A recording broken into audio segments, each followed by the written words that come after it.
오늘 말씀 시편 49편 1절에서 20절까지 우리 함께 보실 텐데요. 같이 교독하기로 하겠습니다. 1절 제가 읽겠습니다. 뭇 백성들아 이를 들으라. 우리가 살펴보게 될 시편 49편은 그 세상의 재물을 인생의 가치 판단으로 기준을 삼는 그 인본주의적 인생관을 가지고 있는 자들의 어리석음과 또 그 결과를 말하면서 대조하고 있는 군이 뭐겠습니까? 그렇지 않은 자들.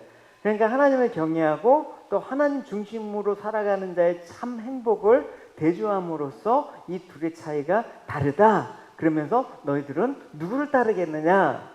이렇게 이야기를 이끌고 가고 있습니다. 시인은. 오늘 1절과 2절을 보면 뭇 백성들아 이를 들으라. 세상의 거민들아 모두 귀를 기울이라. 귀천 빈부를 막론하고 다 들을지어다. 이렇게 선포하고 있습니다.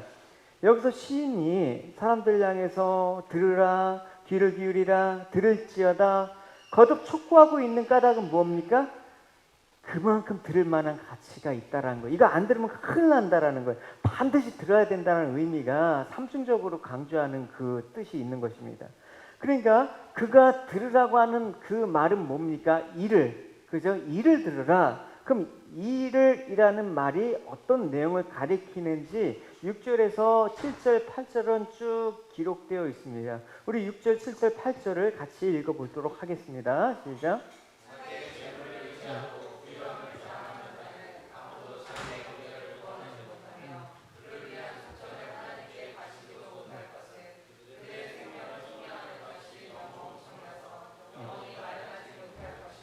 이게 한마디로 뭘 말하는 겁니까? 재물을 의지하는 자는 영원한 생명을 얻을 수 없다라는 것입니다. 그러니까 재물로는 죽음을 벗어날 수 없다라는 것입니다. 왜냐? 생명은 온 천하보다도 가장 귀하기 때문에 돈으로 살 수가 없는 거겠죠. 그래서 이 세상에서 여러분 가장 귀한 것이 있다 그러면 목숨일 겁니다. 돈도 명예도 목숨이 있었을 때 의미가 있다라는 것이죠. 그래서 마태복음 16장 26절은 이렇게 얘기하고 있습니다. 사람이 만일 온 천하를 얻어도 목숨을 잃으면 무엇이 유익하냐? 사람이 무엇을 주고 제 목숨과 바꾸겠느냐? 예수님께서 목숨의 그만한 중요성을 강조하셨습니다. 그러니까 여기서 시인은 이 세상에 아무리 부유한 자가 아무리 그 부를 의지하고 또 그것으로 인해서 교만해도 그 부를 가지고 생명을 살 수가 없습니다. 또 썩음을 면할 수가 없다라고 증거하고 있습니다. 여러분 정말 그렇지 않습니까? 죽음이 찾아올 때 죽음을 모면할 수 있는 게 세상에 어디 있다라는 것입니까? 그러니까 돈으로 죽음을 매수해서 자신을 데려가지 못하게 할 수가 있겠습니까? 그럴 수는 없죠. 또 좀 죽음을 면해보자 하면서 매일 삼삼을 도라지 삼아서 밥 먹듯이 먹은다고 오래 살겠습니까?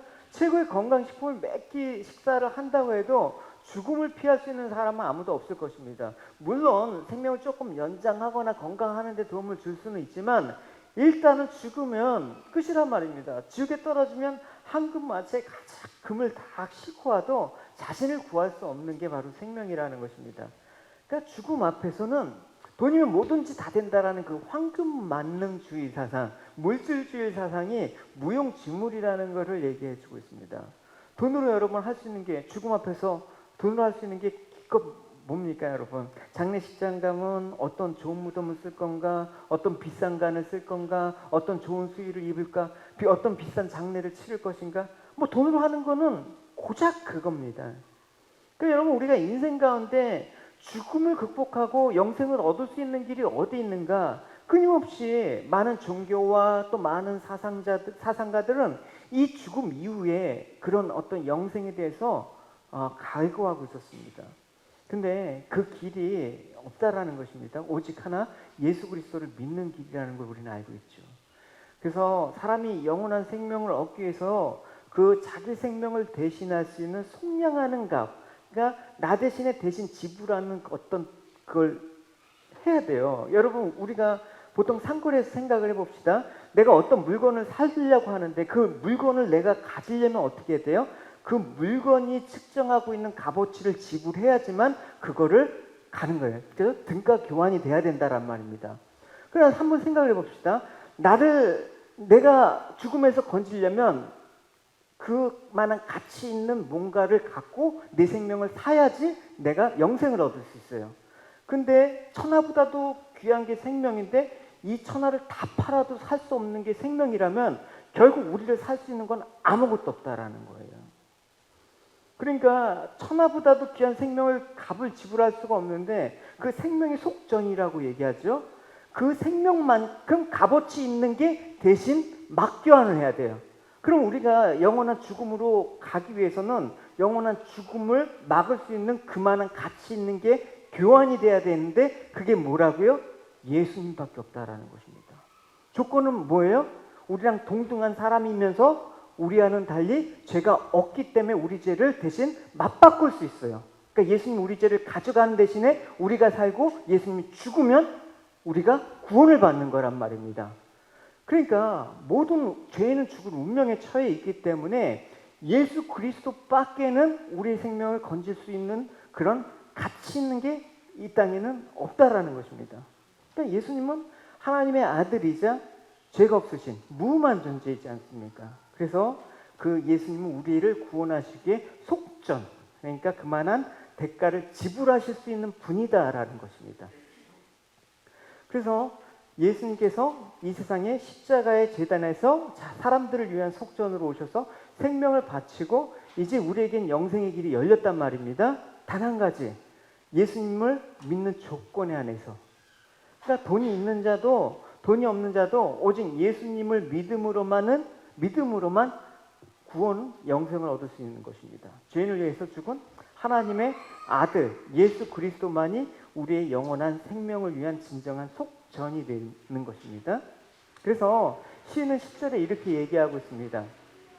그러나 그는 지혜 있는 자도 죽고 어리석고 무지한 자도 함께 망하며 그들의 재물은 남에게 남겨주고 떠나는 것을 보게 되리라. 이 말은 세상의 모든 사람이 죽는다란 말이에요. 표준 성경으로 다시 보면 이렇습니다. 누구나 볼 수 있다. 지혜 있는 사람도 죽고 어리석은 자와 우둔한 자도 모두 죽는 것을 볼 수 있대요. 모든 평생 모은 재산마저 남에게 모두 주고 떠나가지 않는가, 이렇게 번역하고 있습니다. 그러니까 뭐냐, 인간은 누구나 죽기 마련이고 죽은 후의 재물은 다른 사람에게 돌아간다는 것입니다. 그것을 너희들은 볼 수 있다. 누구나 보게 되리라 라고 얘기를 하고 있습니다. 그러니까 누구나 보게 된다라는 게 결국 뭐예요? 죽는 거예요. 네, 죽는 건 누구나 보게 되는 거예요. 죽는 사람을 보면서 이런 마음이 있죠. 저 사람은 죽지 않았으면 좋겠다 하는 사람도 죽고, 또 저 사람은 참 잘 죽었다 하는 사람도 죽고, 죽는 것이 우리의 정해진 일이란 말입니다. 그러니까 잘난 자나 못난 자나 모두 죽기는 마찬가지인데 죽음 앞에서 공평하다라는 것인데 히브리 기자는 이렇게 얘기하고 있습니다. 같이 읽어봅시다.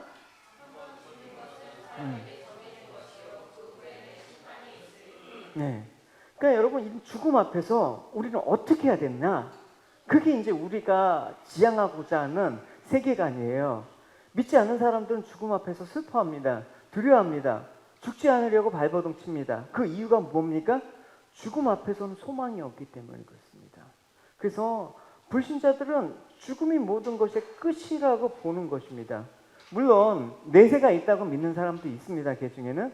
근데 그저 막연한 내세라고 생각하고 있어요. 또 내세가 있다고 하더라도 내가 죽어서 좋은 곳에 가기 위해서 뭔가 내가 착하게 살고 뭔가 내가 행위로 뭔가 이루어야지, 그런 생각, 인과응보의 법칙으로 그렇게 살아가는 사고의 방식이 대부분이란 말입니다. 우리가 내세는 사실은 죽어보지 않았기 때문에 어떤 일이 일어나지 못하지 않습니까? 그래서 죽음 앞에서 믿지 않은 사람이 슬퍼하고 두려워하는 것은 당연합니다. 여러분, 이런 말 들어보셨어요?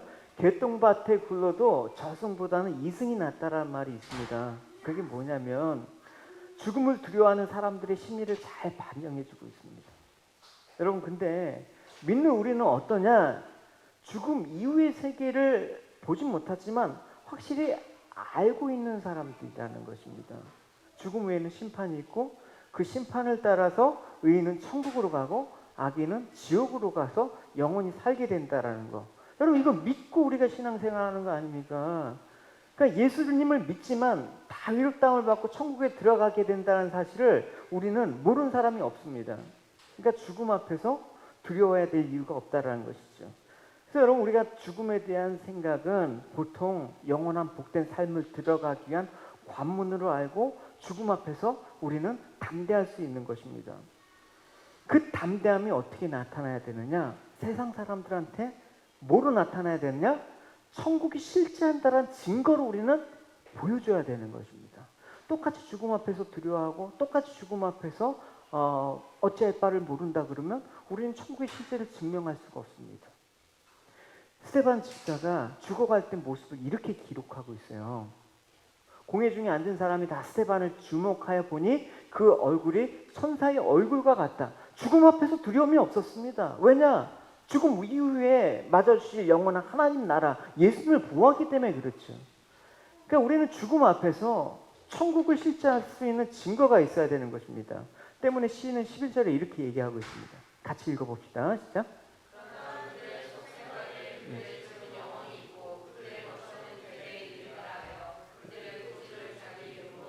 네. 좀 표준 성경으로 쉬운 버전으로 보면 사람들이 땅을 차지하여 제 이름으로 등기를 해두었어도 그들의 영원한 집, 그들이 영원히 머물 곳은 오직 무덤뿐이다. 이렇게 번역하고 있습니다. 그러니까 이 세상에서 아무리 자기 거라고 등기를 하고 공증을 하고 소유권을 주장해도 그가 살아있을 때만 유효한 거죠. 죽으면 그 아무것도 소유를 주장할 수 없고 그가 차지할 것은 오직 땅 한 평이면 족합니다. 근데 사람들은 어떻습니까? 사람들은 자기에게 있는 것을 다 자기 거라고 착각을 해요. 여러분, 어린 아이들 말을 시작할 때 엄마 아빠 다음에 보통 무슨 말을 합니까? 내 거야. 내 거야. 그렇죠. 그러니까 어린 애들도 그러는데 어른들은 말할 것도 없죠. 그러니까 땅을 비롯해서 이 세상의 모든 소유의 근본은 하나님의 소유인데 하나님께서 이 세상에 존재하는 모든 것들을 하나님께서 만드셨는데 내 거야! 이렇게 되면 어떻게 되는 것입니까? 여러분, 어떤 물건을 만든 자가 있는데 그것을 다른 사람한테 팔기 전에는 그 물건이 타인의 소유가 될 수 없는 거예요. 근데 하나님께서 이 세상을 만들었어요. 그래서 이 세상에 만들어서 우리에게 어떻게 하셨다? 우리에게 너희들 가져. 너 마음대로 해. 이렇게 하셨어요? 그렇지 않으셨어요. 하나님은 우리에게 관리하라고 주셨어요. 그래서 다스리고 정복하고 잘 관리하라. 그걸 이제 우리가 청지기라고 얘기하죠. 그러니까 우리는 세상의 것을 우리의 소유로 주장할 수 없는 그런 사람들입니다. 아무런 우리의 소유권에 대한 자격을 하나님께서 부여하신 건 아닙니다. 되게 기분 나쁘죠. 하나님 왜 우리에게 이 땅을 다 주시지. 여러분, 그래서 우리가 일차적인 소유가는 현재 소유하고 있는 내게 아니라는 그런 인식을 갖는 게 여러분 하나님이 이 세상을 다스리는 그 원리를 아는데 도움이 되는 것입니다. 그래서 많은 사람들이 무소유를 외치지 않았습니까? 왜 무소유를 외쳤겠어요? 아무것도 내게 없다라는 것을 인식했기 때문에 그런 것이죠. 어쨌든 우리는 내가 지금 갖고 있는 것들이 많든지 적든지 그거는 우리 하나님의 청지기로서 그냥 맡겨진 것뿐이라는 인식을 갖고 있어야 돼요. 다윗을 한번 봅시다. 다윗도 마찬가지였어요. 이스라엘 왕이었잖아요. 모든 것이 자기 거라고 생각하지 않았겠습니까? 다윗은 이랬어요. 나와 내 백성이 무엇이건대 이처럼 즐거운 마음으로 드릴 힘이 있었나이까. 모든 것이 주께로 말미암아 싸우니 우리가 주의 손에서 받은 것으로 주께 드렸을 뿐이다. 그러니까 우리가 아무것도 가지지 않게 이 땅에서 왔고 아무것도 가지지 못한 채 이 땅에 떠나야 되는 것입니다. 그러니까 이 땅에서 우리가 맡고 있는 우리의 지금 누리고 있는 것들 이것들은 잘 관리해서 참 주인이신 하나님께 영광을 돌리며 선한 청지기의 삶을 성실히 살아야 되는 게 우리의 역할인 것이죠. 그리고 또한 우리 자신도 우리 게 아니라 하나님의 소유라는 인식을 갖길 바랍니다. 그게 청지기로서의 삶의 태도, 아주 존귀한 그런 것입니다. 그래서 시인은 12절에 이렇게 말하고 있습니다. 우리 읽어봅시다.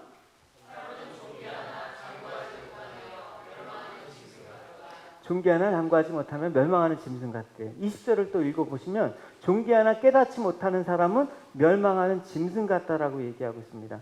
그러니까 12절과 20절을 여러분 종합해보면 무슨 말입니까?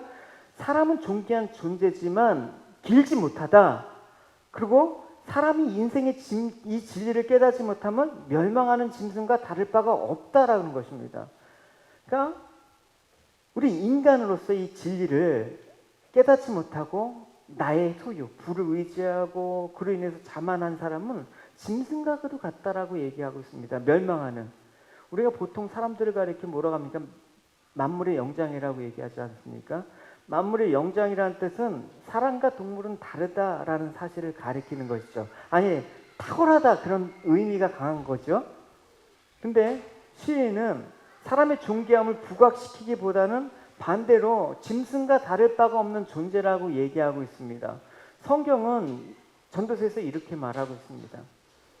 인생이 당하는 일을 짐승도 당하나니 그들이 당하는 일이 일반이라 다 동일한 호흡이 있어서 짐승이 죽음같이 사람도 죽으니 사람이 짐승보다 뛰어남이 없으면 모든 것이 헛됨이로다. 다 흙으로 말미암았으므로 다 흙으로 돌아가니라. 다 한 곳으로 가거니와. 그러니까 결국은 사람이나 짐승이나 다를 바가 없다. 오히려 근데 생물학적으로 보면 사람이 짐승보다 나은 게 하나도 없습니다. 뭐 힘이 세나요? 뭐 엄청나게 점프를 하나요? 뭐 무기가 있나요? 그럼에도 불구하고 사람이 짐승보다 나을 수 있는 것은 뭐 때문에 그래요? 우리가 동물보다 뭐 때문에 그래요? 인간은 자기가 어디서 와서 어디로 가는지 알아야 돼. 또 어떻게 살아야 되는지 알아야 돼. 무엇을 위해서 살아야 되는지 알기 때문에 동물과 틀린 거예요. 그러니까 이를 역으로 말하자면 이 진리를 알지 못하고 예를 들어서 신이 얘기한 것처럼 재물을 의지하고 풍부함으로 자긍하고 오직 재물에만 모든 관심을 두고 있는 사는 짐승과 다르지 않다라는 것을 말하고 있는 것입니다. 그래서 시인은 13절에 얘기하고 있습니다. 읽어봅시다.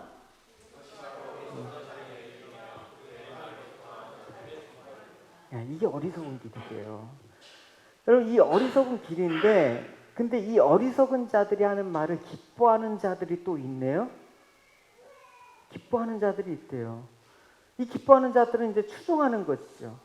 그러니까 어리석은 부자들이 이제 죽음이 모든 인간을 덮친다라는 사실을 망각한 채 부에 집착해서 자신 행동을 정당화하고 또 자신이 가진 것으로 막 거만하게 과시하는 그런 말을 했을 때 이런 추종자들은 공감했을 거란 말입니다.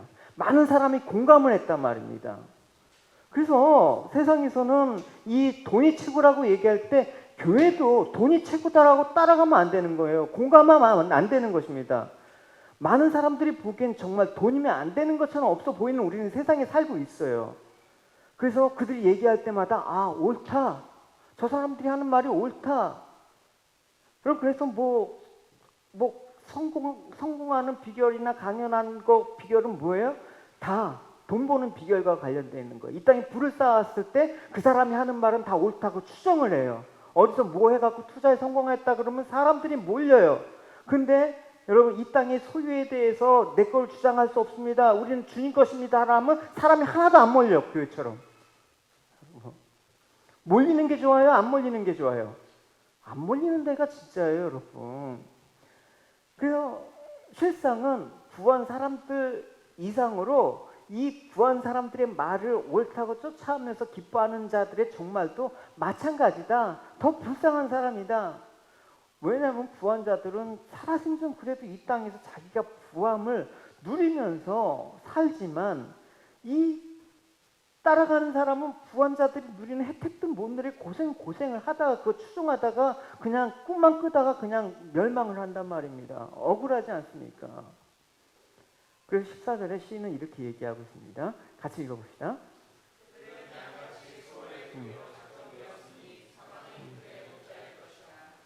그러니까 재물을 의지하고 풍부함으로 자긍하는 자와 그들의 말을 칭찬하고 재물을 최고의 가치로 살아가는 자의 그 운명이 어떻게 됐나? 수월에 두기로 작정된 자다. 사망이 그들이 목자라는 것입니다. 결국 이런 것들이 결국은 망하는 거로 간다라는 것입니다. 여러분, 양들은 목자의 인도에 따라서 일방적으로 따르지 않습니까? 그러니까 사망이 목자이면 사망으로 가는 것들을 일방적으로 따라갈 수밖에 없습니다. 그러니까 재물을 최고의 가치로 삼는 자들이 결국은 뭐다? 사망의 인도를 받는 거다. 도살할지도 모르는 그런 상황 가운데 풀을 떠먹는 양떼와 같다라고 얘기하고 있습니다. 그러니까 여러분, 우리가 생각할 때 우리 운명이 결국은 어떻게 될까라고 생각지 않는 그런 상태에서 그저 돈이면 최고지 하면서 따라가는 그런 추종자는 우리는 되지 말아야 되는 것입니다. 적어도 교회는 그의 반대편에서 그게 아니다라고 주장할 수 있어야 되는 것입니다. 사망이 우리의 목자가 될 수는 없지 않습니까? 생명이 주이신 우리의 주님만이 우리의 목자가 돼야 되지 않습니까? 그러니까 죽음이 닥치기 전까지는 모를 때가 너무나 많아요. 그들의 삶이 너무나 무척이나 여유롭고 안락하면서 즐거울 수가 있는데 결국은 어디서 알게 됐냐? 죽었을 때, 죽음에서 그 끝에서 봤을 때 인생이 자기가 살아온 길이 사망이 목자였다라는 걸 알게 됐을 때 통탄한 노릇이죠. 그러면 14절에 그런 자들은 어떻게 돼? 사망의 목자인데 반대로 이제 정직한 자들은 아침에 그들을 다스린다. 그들은 무엇입니까? 부한자들, 또 그걸 추종하는 자들, 그들을 다스릴 것이다. 그들의 아름다움은 소멸하고 수월이 그들의 거처가 되리라. 여기서 아침은 뭐예요? 여기서 아침은 결국 이 세상에서 삶을 마감하고 난 이후에 새롭게 시작되는 새하늘과 새 땅, 그러니까 내세를 말하는 것입니다. 그러니까 이 내세에 이 정직한 자들은 어떤 자들이에요? 부를 방패 삼고 권력을 휘두른 부자들에 의해서 압박과 핍박을 당하던 자들. 그래서 그 압박과 핍박을 당하는 중에서도 그들은 어떠라고 얘기하고 있습니까? 죄악이 나를 따라다니며 나를 에워싸는 환난의 날에 내가 어찌 두려워하랴. 담대하게 그것에 대해서 내가 두려워하지 않겠다라고 얘기한 거. 그거란 말입니다. 그러니까 두려워하지 않을 까닭은 뭡니까? 이들이 죽음 너머에 있는 확실한 세계를 볼 수 있는 안목이 있어야 되는 것입니다. 영혼을 사모하는 그런 마음들과 또 이 죽음 이후의 세상에 대해서 어떻게 될 것인가라는 그런 것들이 확실히 보여지는 사람만이 그렇게 담대할 수가 있습니다. 그래서 자기의 재물을 의지하고 풍부함으로 자긍하는 재물에서 비롯한 권력으로 그들이 핍박받았음에도 불구하고 하나님의 말씀에 따라서 정직하게 살아가는 이 사람들을 우리는 눈여겨봐야 되는 것입니다. 그래서 시인은 이렇게 정직한 자들이 어떻게 된다? 아침에 그들을 다스릴 것이다 라고 얘기하고 있습니다. 여러분, 시인이 말하는 의미는 뭡니까? 바뀐다라는 거예요. 인생이라는 거는 결국 역정된다라는 거예요. 여러분, 우리가 인생 역전이란 말을 참 많이 쓰지 않습니까? 그러니까 이 세상에서는 부한자들에 의해서, 악한 부한자들에 의해서 핍박을 받을지 몰라도 내세에서는 반대로 부한자들을 다스리게 된다라는 것입니다. 그렇기 때문에 나는 두려워하지 않겠다라고 얘기하고 있습니다. 여러분, 오늘날 우리에게 사회 중에서 제일 인생이 화두가 되는 게 뭡니까? 인생 역전이란 말을 참 많이 들었죠. 그러니까 어떤 사람이 그 가난했다가 부하게 된 거, 한 방에 뭔가 바뀌는 거 우리는 되게 좋아해요. 그래서 어떤 사람이 바뀌게 됐다. 주로 인생 역전하면 여러분 뭐가 많이 생각이 나요? 네, 로또 생각나잖아요. 복권 사람들한테 한번 물어봐요. 그거 살 때 다 내가 이거 한 방으로 인생 역전을 살아버리라. 여러분, 그죠? 이제 지금부터는 복권 사지 마시고 이전에 복권 샀던 사람은 다 회개하시기 바랍니다.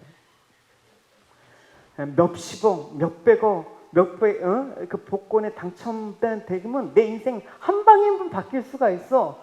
또 주식도 마찬가지입니다. 주식했던 사람들 다 회개했어요. 저도 회개하고 있습니다. 한 방에 망했습니다. 그러니까 진정한 의미에서 인생 역전이라는 거 이 땅에 있을까요? 없습니다, 여러분. 설사 여러분 로또에 당첨돼서 수십억을 받았다 칩시다. 인생 역전을 이뤄봤자 잠깐입니다. 그러니까 복권의 당첨금 때문에 인생의 가치가 하나님이 아니라 돈에 둠으로써 내세 수월에 멸망하는 비극적인 운명에 대하고 있다 그러면 차라리 이 땅에서 복권을 당첨 안 한 게 복된 일일지도 몰라요. 이건 진정한 인생 역전이 될 수가 없잖아요. 그러니까 인생 역전의 진정한 의미는 뭐냐? 이게 영원히 돼야 되는 거예요. 영원히 지속돼야 된다라는 것입니다. 여러분, 이 세상에서 여러분이 어떤 가치를 소유했을 때 그게 영원히 지속된다 그러면 여러분 성공하신 거예요. 근데 그런 게 없어요, 여러분. 살아보십시오, 여러분. 그런 게 없단 말입니다. 그죠?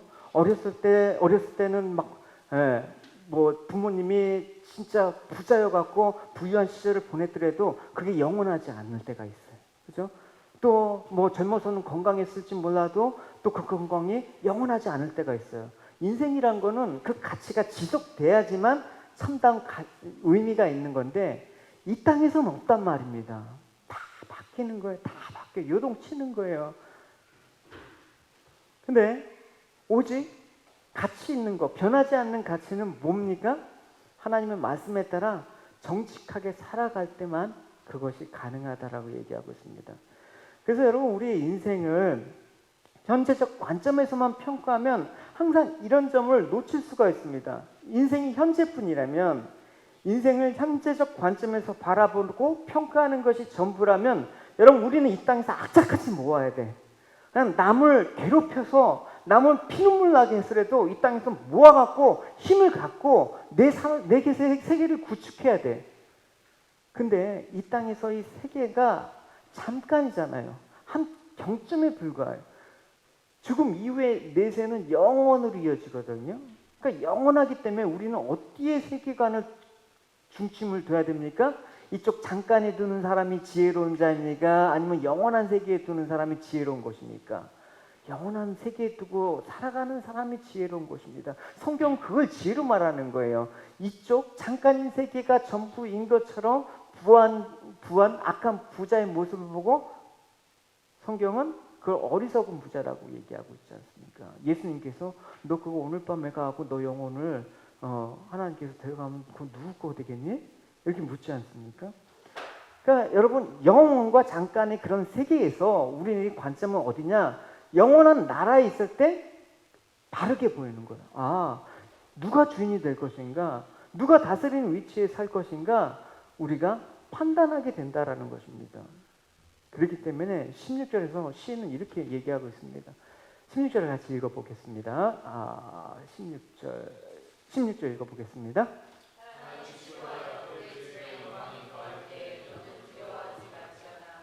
그러니까 사람이 치부에 그의 집에 영광을 더할 때, 이게 뭐냐면 악한 사람이 번성하게 될 때 그거 갖고 시험 받지 마라, 이런 얘기를 하는 것입니다. 그러니까 하나님의 사람이라도 악한 사람이 번성하고 부한 것을 보면 시험에 들 수 있다라는 거예요. 나는 왜 이렇게 착하게 살았는데, 나는 왜 이렇게 하나님 말씀을 잘 듣고 경외하면서 잘 신앙생활 했는데 왜 저런 사람이 더 잘 되느냐라고 시험에 빠질 수 있단 말입니다. 시편 73편에 아삽이라는 사람이 나와요. 아삽의 그 시편에 보면 그 사람도 똑같은 시험에 들어요. 물론 이제 우리가 하박국 선지자도 봤죠. 하박국도 또 그런 고백을 하죠. 예. 하나님이 참으로 이스라엘 중 마음이 정결한 자에게 선을 행하시나 나는 거의 넘어질 뻔하였고 나의 걸음이 미끄러질 뻔하였으니 이는 내가 악인의 형통함을 보고 오만한 자를 질투하였습니다 라고 얘기를 하고 있습니다. 그러니까 의인에게 있어서 악인의 번성이 시험거리가 된다라는 것입니다. 그러니까 여러분, 우리가 인생을 바라볼 때 그것은 넓은 역사적인 안목을 갖지 못하기 때문에 그 현실, 단편적인 면만 보기 때문에 시험에 들 수 있는 거예요, 여러분. 제가 항상 제 인생의 모티브 중에 하나가 뭐예요? 살아보고 얘기해라. 그게 영원히 지속될 것 같냐? 아니다. 그러니까 아삽은 잠깐 시험에 들지만 나중에는 성수에 들어갈 때 악인의 번성으로 인해서 시험에 들지 말아야 될 이유를 비로소 깨닫게 됩니다. 같이 읽어봅시다. 내가 어쩌면 이를 알게 할까 하여 생각한즉 그것이 내게 심한 고통이 되었으니 하나님의 성소에 들어갈 때에야 그들의 종말을 내가 깨달았나이다. 주께서 참으로 그들을 미끄러운 곳에 두시고 파멸에 던지시니 그들이 어찌하여 그가 갑자기 황폐되었는가 놀랄 정도로 그들이 전멸하였는가. 그러니까 그들이 미끄러운 곳에서 파멸에 던져지고 황폐가 되고 전멸하는 전 단계가 가장 번성할 때라고 얘기하고 있습니다. 그러니까 세상이 이렇게 막 물질적으로 이렇게 풍성하고 막 극에 달았을 때 어떻게 갑자기 멸망이 찾아온다는 사실을 여러분 기억하는 거예요, 여러분. 점점 안 좋아졌다가 막 황폐해지는 게 아니라 갑자기. 그래서 우리가 단면이 아니라 인생을 전체 하나님이 이 땅을 경륜하고 다스리는 그 역사관으로 본다고 한다면 악인의 번성하는 의미를 우리는 정확하게 알 수가 있어야 되는 것입니다. 돼지에게 밥을 많이 줬어요. 왜 줬어요? 돼지가 이뻐서요? 살쪄서 잡아먹기 위해서 돼지에게 밥을 많이 주는 거 아닙니까? 그 돼지를 보고 가난한 사람 배고픈 거 보고 아, 난 돼지보다 못한 인간이야. 이럴 이유가 전혀 없는 거죠. 왜냐? 돼지 운명보다는 그래도 가난하고 배고픈 사람의 운명이 더 낫기 때문에. 스튜어트 미엘이라는 공리주의 철학자가 얘기한 재미있는 말이 있잖아요. 여러분 기억나실지 모르겠어요. 배부른 돼지가 되기보다는 배고픈 소크라테스가 되는 게 낫다라는 말을 했습니다. 그죠? 요즘 테스형을 그렇게 찾는 데문이야, 나훈아 씨가. 세상이 어떻게 돼? 테스형. 어쨌든 여러분 악인의 형통이 부럽습니까? 우리는 그렇게 부러워야 될까요? 교회도 여러분 세상이 부러워야 될까요? 하나님을 알지 못하는 악인들이 큰 돈을 벌고 집을 두 채, 세 채 사면서 빌딩 짓고 새 받아먹는 거 여러분 부럽습니까? 여러분 그런 걸로 낙심하지 마십시오. 우리가 영혼을 바라보는 그런 역사관이 있다고 한다면 악인의 형통은 우리에게 시험이 아니라 위로가 돼야 되는 것입니다. 그래서 성도는 죽음은 그만인 이 세상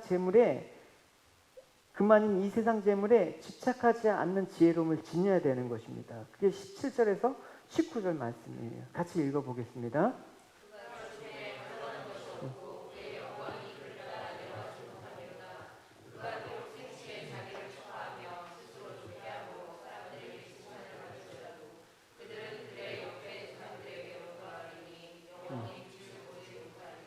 지금 시인이 뭔 말하냐면 산자의 영광이 죽은 자의 영광으로 이어질 수가 없다라고 얘기하는 것입니다.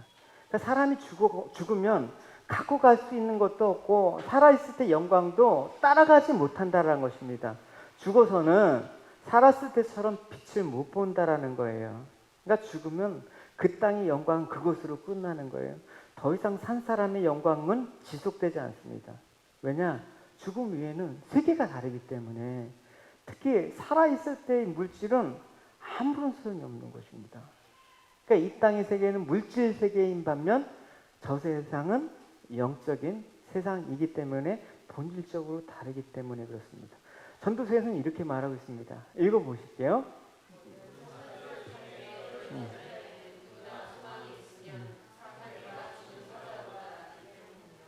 사자는 백수의 왕이죠. 동물들 가운데 영광스러운 존재란 말입니다.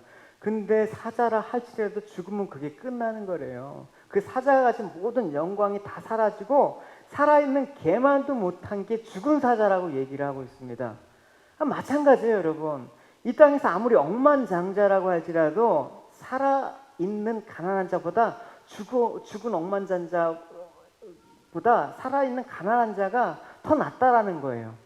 이 말을 하는 이유가 뭐냐면 이 세상과 저 세상 중에 어느 것이 낫다라는 비교적인 측면으로 얘기하는 것이 아니라 이 땅에서 아무리 부를 축적했다고 하더라도 죽은 이후에는 그 재물과 무관하다라는 사실을 말하고 있는 것입니다. 그렇다면 우리는 이 마지막 시대를 살아가는 우리는 무엇을 준비해야 될까라고 물어보지 않을 수가 없는 것입니다. 뭔가 내가 챙겨갈 준비를 하고 있는 모습이 아닌가 생각을 해봐야 되는 것입니다. 내가 땅의 것에 너무 집착하지 않는가라는 것을 생각해 봐야 되는 것입니다. 그러면서 인간에게 진심으로 중요한 것이 무엇인가 생각해요. 지금 이 시대 가운데 진짜 중요한 게 무엇이겠습니까? 그러니까 결국은 우리가 지향해야 될 삶은 소유지향적인 삶이 아니라 생명지향적인 그런 삶들을 살아가야 된다라는 것을 얘기하는 것입니다. 여러분, 기독교에서 우리가 아무리 영생을 얘기하고 천국을 얘기하고 내세의 그런 영원한 그 행복을 얘기한다고 하더라도 우리 세계관이 이 소유 중심적인 이 가치관에 머무른다 그러면 우리 관심은 다른 데로 흘러갈 수밖에 없어요. 결국 인간은 어디로 가는가가 여러분 우리의 인생 궁극적인 목적에 답을 찾아야 되는 거예요. 우리가 가야 될 곳이 중요한 것이죠. 그러니까 여러분, 이 물음에 우리 인생을 한번 돌아봤을 때 적어도 우리가 먹고 살고 생존의 문제가 전부가 아니라는 사실을 알게 되는 것입니다. 그러면 소유지향적인 삶보단 좀 더 근본적이고 가치 있고 그 영원한 정말 우리의 복된 삶의 근거가 무엇이냐? 오늘 시편 기자는 이렇게 얘기를 하고 있습니다. 15절을 읽어보시겠습니다.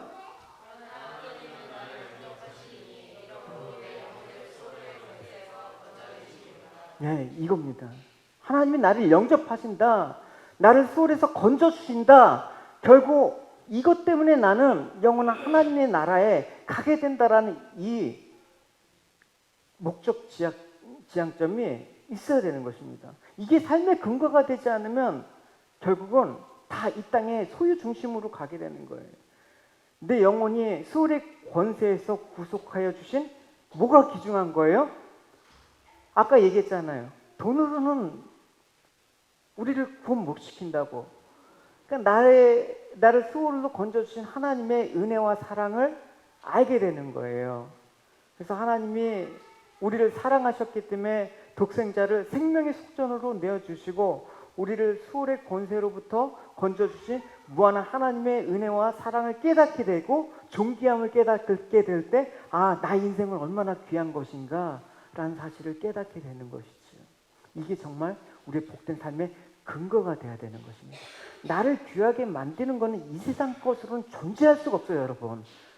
존재할 수가 없어요. 근데 나의 존귀함의 근거가 바로 예수님으로부터 주어진 그 존귀함을 깨닫는 자는 이 땅에 어떤 것들 갖다 줘도 다 배설물처럼 여길 수가 있다니까요.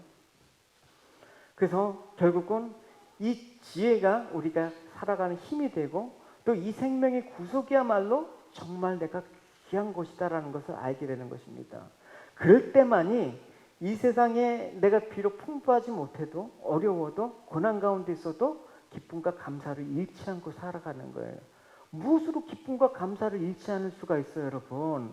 이 땅의 소유 중심으로 세계관이 형성되어 있는 사람한테 감사하라 기뻐한다고 해도 안 되는 거예요. 그거는 세계가 안 바뀌는데 어떻게 그걸로 감사하게 되고 기뻐하게 돼요? 그 소유적인 그걸로만이 채워졌을 때만 감사하게 되는 것이죠. 그러니까 신앙생활도 어떻게 다 비나이다 주시옵소서로 끝나게 되는 것이죠. 우린 그런 차원에서 좀 벗어나야 되는 것이죠.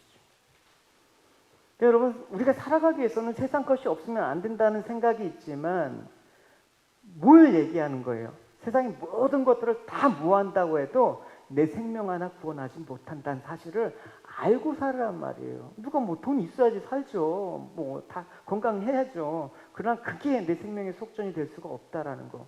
내 생명의 속전은 예수 그리스도만이 주신 그 거룩한 보혈의 피의 공로밖에 없다. 그래서 예수님의 그 십자가의 공로가 세상 가운데 멸시받는 거예요. 생존에는 아무런 도움이 안 되잖아요, 여러분. 여기서 지금 예배 드린다고 여러분 교회에서 여러분 수고했다고 교통비 주나요? 여러분 내 거 갖고 와야 되잖아요, 여러분. 그래서 장사 끝나고 뭐 엄청 수시도 갖고 왔는데 내 거 갖고 와야 되잖아요, 여러분. 아무것도 생존에 도움이 안 되는 게 교회예요, 여러분. 이 땅에서 잘 사는데 도움이 안 되는 게 교회예요, 여러분. 교회 다녀서 여러분 잘 살려고 생각하지 마세요. 도움을 줄 수가 없어요, 여러분. 그러나 그게 가치가 없다라는 것을 알려줄 수 있어요. 그러니까 이 생존의 세계에서 우리가 잠깐 살아가는 이 세계 속에서 결국 모든 사람이 수월로 가는 그 운명 속에서 가치 없게 여겨졌던 그 예수님의 그 보혈의 공로가 가치 있게 느껴져요. 예수님의 사랑, 예수님의 은혜를 얘기하면서 그동안은 몰랐었는데 그게 생명을 살리는 것이라면 그 은혜와 사랑이 가치 있게 느껴져요. 오직 은혜로만, 오직 믿음으로만 구원을 받을 수 있는 그것이 얼마나 귀한지 알게 된다라는 것입니다. 언제 깨달았을 때? 결국 수월로 돌아가는 그 운명 속에서 하나님이 나를 영접해 주신다라는 그 사실을 깨달았을 때만이 그것이 가능하다라는 것입니다. 여러분, 오늘 제가 그 기사에 봤는데 그 홍콩 경매장에 그 핑크 다이아몬드, 그게 호주 여기 광산에서 생산되는 그 핑크 다이아몬드가 그렇게 좋다면요. 여러분, 이거요, 이거. 이 홍콩 경매 나왔는데 이게 정확히 이게 몇 킬로야? 13.5킬로인가 그렇대요. 14.83킬로이다. 이게 얼마게요?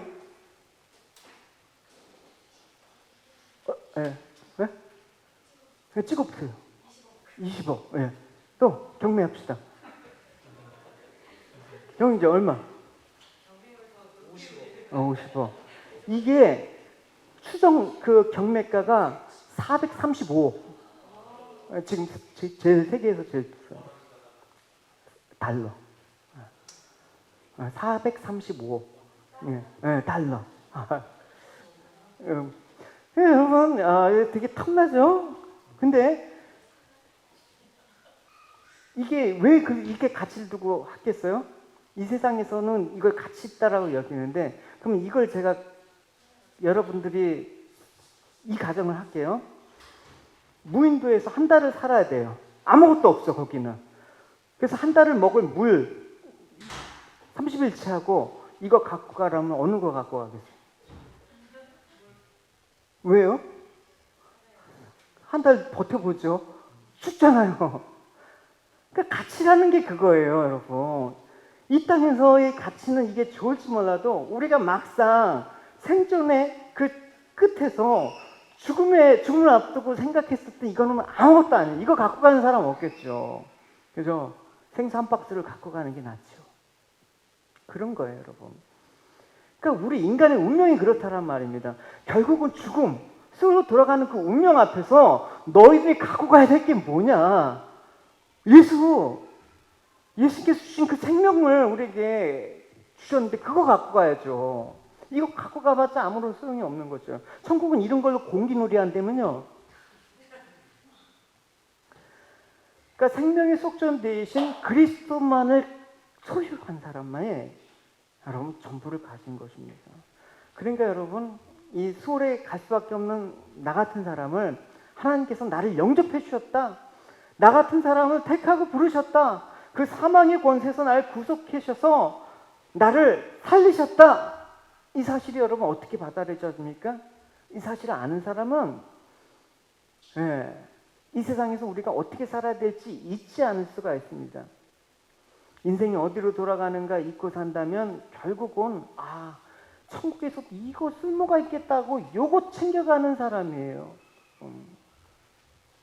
여러분, 하나님께 생명이 있다는 사실을 깨닫고 이 세상의 것을 의지하면서 살아가지 마십니다. 주시는 대로 감사하면서 자족하면서 살아가되, 그건 역시 하나님이 주신 것이라는 사실 잊지 말고 우리가 챙겨야 될 것은 무엇이다? 하나님 예수 그리스도께서 주신 생명의 속전, 이 은혜만을 여러분 품고 살아야 되는 것입니다. 그래서 멸망하는 짐승과 같다라는 그 시인의 말처럼 이 세상의 소유로 인해서 그런 멸망하는 짐승이 아니라 영원한 생명을 소유하는 여러분 복된 가치 있는 분들이 되기를 주님의 이름으로 축원합니다. 우리 같이 찬양하도록 하겠습니다. 찬양할 때 나의 모습, 나의 소유 주님 앞에 모두 드립니다. 모든 아픔, 기쁨, 모든 눈물 받아주십시오. 영원한 세계 속에서 있기 때문에 우리가 잠시의 고통과 잠시 어려움이 있더라도 결국 주님께서 나를 살려주신 그 은혜 때문에 우리가 나갈 수 있으면 그렇습니다. 다시 한번 우리 찬양 주님 앞에 드릴 때마다 나의 모든 소유를, 나의 모든 인생의 가치를 주님께 드게 해주십시오. 고백하도록 하겠습니다. 나의 모습, 나의 소유